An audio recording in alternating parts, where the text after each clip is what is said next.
Los tres retos principales que me gustaría destacar para poder desarrollar un plan de transición energética es establecer los objetivos que queremos conseguir con el plan y una serie de indicadores que permitan la evaluación continua para poder rectificar o cambiar la ruta que hemos cogido.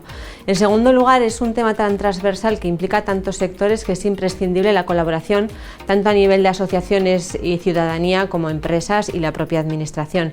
Y en tercer lugar, es imprescindible que se incluya este tipo de políticas en las agendas para que los planes continúen en el tiempo más allá de los cortos plazos.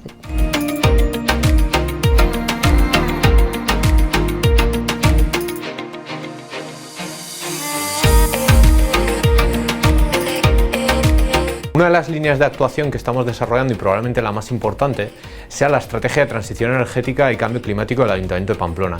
Esta estrategia nos va a servir de paraguas dentro de todas las actuaciones en materia de sostenibilidad de la ciudad. Para llevar a cabo esta actuación estamos implicando a todas las personas implicadas dentro del Ayuntamiento en materia de sostenibilidad y urbanismo, a las empresas que se encuentran en Pamplona, en la ciudad de Pamplona y en la comarca, y a todos sus habitantes. Gracias a este proceso de participación aseguramos que todos los temas que sean relevantes para la ciudad se encuentren incluidos en la estrategia. La otra línea de actuación que estamos desarrollando es la generación renovable distribuida.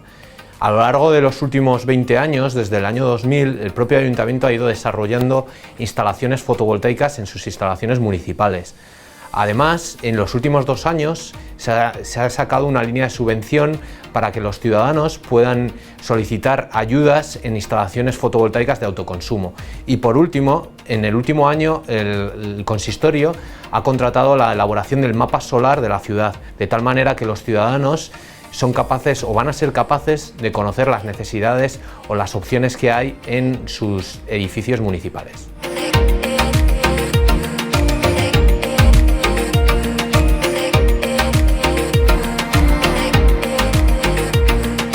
Pues a pesar del gran conocimiento científico que hay en respecto al cambio climático y la transición energética y que en los medios de comunicación se da mucha cobertura, hay cierto desconocimiento en cuanto al tema en la ciudadanía en general.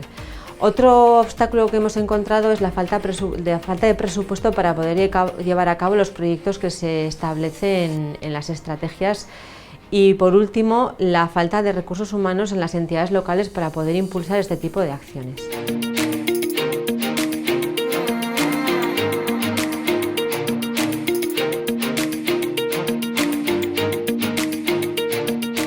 Un asunto interesante que hemos detectado a la hora de realizar el balance energético de la ciudad es que únicamente el 1,5% de las emisiones de CO2 de la ciudad pertenecen al Ayuntamiento de Pamplona.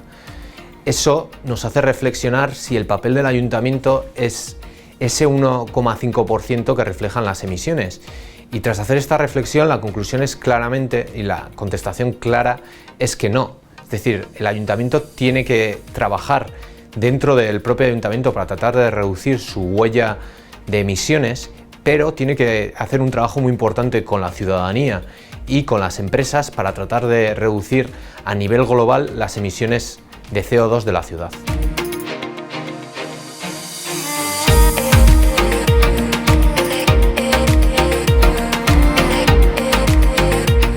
Hemos aprendido muchas cosas, pero una cosa importante de este tipo de eventos es tener un espacio donde poder compartir cosas positivas y cosas negativas que se han estado haciendo en las ciudades. Muchas veces nos ceñimos únicamente a compartir las cosas positivas porque tenemos muchas veces miedos, dudas, inseguridades, pero muchas veces es casi más importante compartir las acciones o los errores que han cometido las administraciones para que otros no vayamos detrás y cometamos los mismos.